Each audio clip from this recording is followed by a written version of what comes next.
Good evening from Washington. I'm Larry O'Connor, and we continue our coverage here, day 2 of CPAC in the nation's capital. Remember when I told you that, sure, we want a big majority in the House, but if we get one seat majority, it means we get the committee chairmen, it means we get our investigations. This is why I said that. Congressman James Comer, chairman of the House Oversight Committee. Thank you, sir, for joining us. Thanks for having me. Well, you've hit the ground running, I got to say.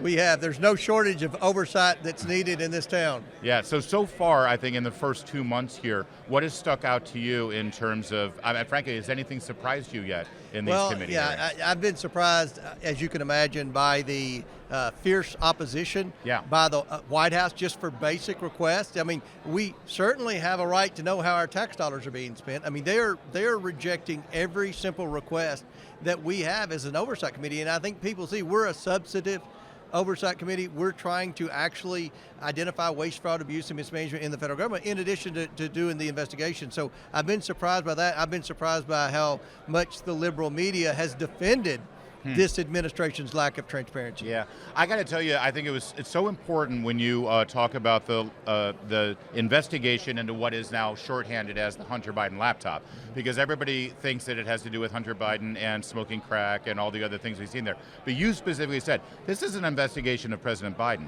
of his brother, of his son, and what kind of financial dealings they've had. And that is your focus, is it not? Absolutely. It's a Joe Biden investigation. I know the media says it's a Hunter Biden investigation, and he's just a key witness in it. This is an investigation of Joe Biden. The reason we're doing it is to determine whether or not this White House is compromised because of the millions and millions of dollars that this family has received from our adversaries in China, Russia, Ukraine, and the Middle East. And you look, the amount of money, the one thing that shocked me is we heard reports and we see the laptop shows a partial picture of wire transfers and money that the Biden family was making from China.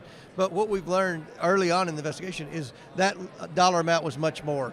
It was much more that went to the University of Delaware, much more that went to the University of Pennsylvania. All these entities were Biden entities that were being funded by China, by communist China. Yeah. And it's funny because they, well, of course we're not compromised, and yet we saw them bending over backwards to let the Chinese balloon fly over our country. We saw them bend over backwards to try to explain away the intel that now pretty much proves, of course, everything that we knew, that the virus came from the lab in Wuhan. So if they may not be compromised, but they sure act like they're compromised. They sure act like it. I mean, this administration has made some strange decisions when it comes to China. Look, China wasn't giving the Bidens millions and millions of dollars because they liked the Bidens. They expected to get a return on their investment. Yeah. What you're seeing with China all over the world is they identify vulnerable leaders. Vulnerable meaning cash-strapped, meaning have drug addictions. And if you look at the Biden family, all of those would apply. So they were a key target for China. And now that Joe Biden's president, it just seems like he's got a very soft on China approach. We're also seeing a 1-2 punch here in oversight, in that you have a select subcommittee under oversight on the weaponization of the federal government, chaired by your colleague, Representative Jim Jordan. I think the American people are very interested in this, and they watched how this select committee is developing. But what is the end game here? What can actually be done based on the findings? On the weaponization of the government, we've got to make our case to reform the FBI. We've got to make our case to reform the Department of Justice. We need new management at the top of both of those entities. I could go on. I think there's weaponization at the State Department. I think there's weaponization at the Department of Agriculture. I mean, we've got a very political government right now, very political administration. They're very far left. They're America last. And this weaponization of the government has been going on, unfortunately, for a long time. I think the Trump people would tell you that they bumped into it every day. Right. Devin Nunes called it the deep state, and I would agree with that. We just talked to Kash Patel about it, We've got to identify these people. We've got to hold them accountable, and then we've got to reform these agencies. Hey, are you open to the idea of holding back that money that's been committed to the FBI headquarters in that last Absolutely, omnibus package? yes, 100%. Until the FBI cooperates with us, as far as I'm concerned, they can stay in their old building, or they can pitch a tent somewhere in Washington, D.C., where all these illegals are being dumped right now, thanks to Governor Abbott. Look, I mean, the fact that we're wanting to buy them a brand new fancy building when we've got all these problems with the FBI and they won't work with us or communicate with us at all. It's a slap in the face to the American taxpayer. Yeah. See, this is why I was excited about the majority. Exactly why. Another thing that Oversight does, by the way, huge win in President Biden yesterday announcing that he will not veto the Republicans through Oversight throwing out the District of Columbia's rewriting of the crime bill. This is incredibly important. And he said he would veto it, and then he saw the writing on the wall. Is there more oversight of how this city is run that needs to be done? Because this is the people's city. This is the first step. And when we filed this bill, Jamie Raskins and Eleanor Norton, they laughed at us. AOC called you racist. AOC said she Yeah. calls us a racist every day. But at the end of the day, we had to go through Rules Committee, had to go through all this debate on the floor. They attacked us. Well, then almost 40 Democrats voted for it on the floor. Yeah. And then you see now that there's so much support in the Senate, the president went ahead and threw in the towel. We have that other resolution that would undo where they said illegals could vote, and Right. even the Washington Post agreed with us on that. So we're going to look at Washington, D.C. I hate to micromanage, but our committee has jurisdiction of Washington, D.C. We're supposed to be a check and balance on Washington, D.C. And this city is not run in an efficient manner. This is a dangerous city. There are a lot of problems in this city. So we're going to continue to examine the problems with the way Washington, D.C. is run, and hopefully we can make a better capital city.